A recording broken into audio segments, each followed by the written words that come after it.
Alright, in this section we're going to cover a few things. First, the guitar and vocal stutters, and then we're going to move on to the background noise and effects. Let's first start with the guitar. Let's take a listen to what I have going on in the guitar section of the song, in the beginning.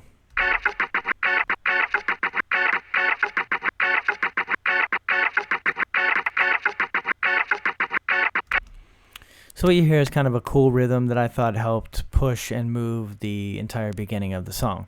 So let's hear that in context.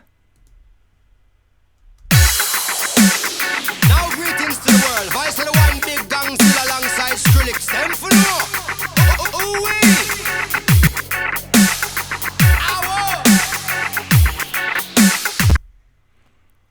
And so as you can tell, there's kind of a cool rhythm happening here.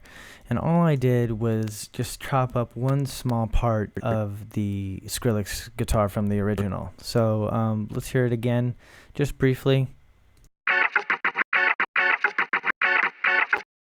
Now let's play the original and see if you can pick out the sound that I actually cut up.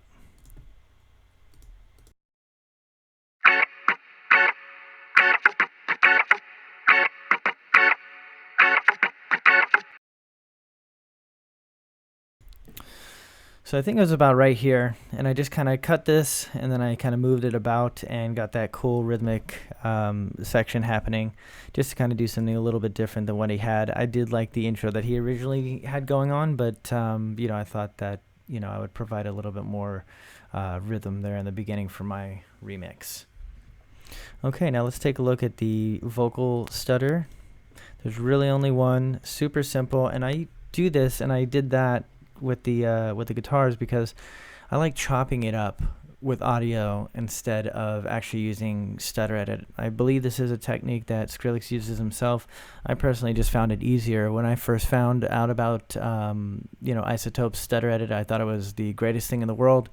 But then I also realized that everybody was kind of using it, and it's a little bit more difficult to really get kind of more unique, different stutters. I know it has a lot of unique settings on it, but I guess for me, I really like cutting up the audio myself and kind of moving it around and placing it in weird spots. Sometimes you have, happy mistakes, stuff like that. So let's just hear the beginning section with the vocal, and you could, keep an eye out for this part. This is really the only stutter I had going on in the entire track.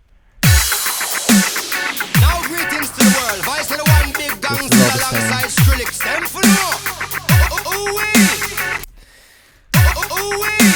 So that was it, and I definitely used that a couple times here. I believe I brought it in for the Skrillex bass section. You could hear it here. So really small, minor things, but it makes a difference. And then the only other thing that I cut up is this section here. I wanted him to kind of say like mush, like we're changing the pace of the song.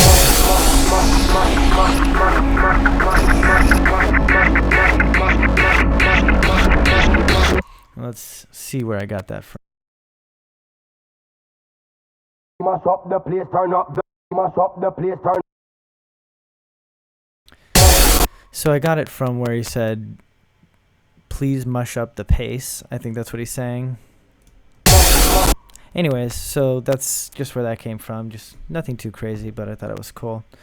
Now let's move on to the more important part of this entire section here, and that is the effects group.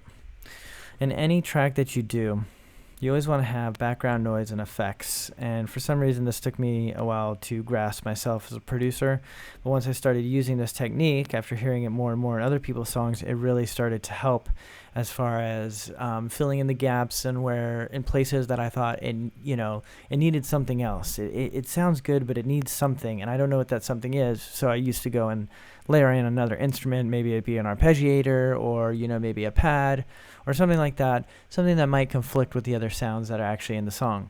So what you want to do instead of doing that is you want to actually add background noise and effects. This will definitely help with the layers of your song. It'll also help with the movement of the song and just give your song an overall, it'll give you the ability to actually focus on the instruments that you want heard instead of cluttering up your song and your sound and adding extra instruments to layer over everything.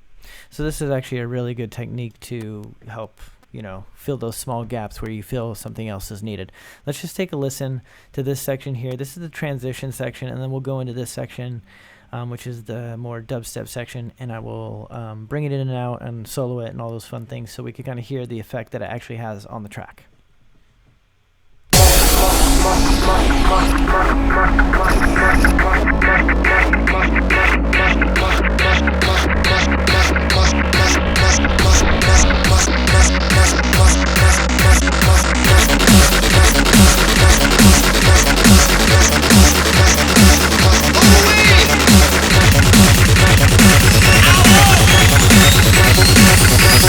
We mash up the place, turn up the.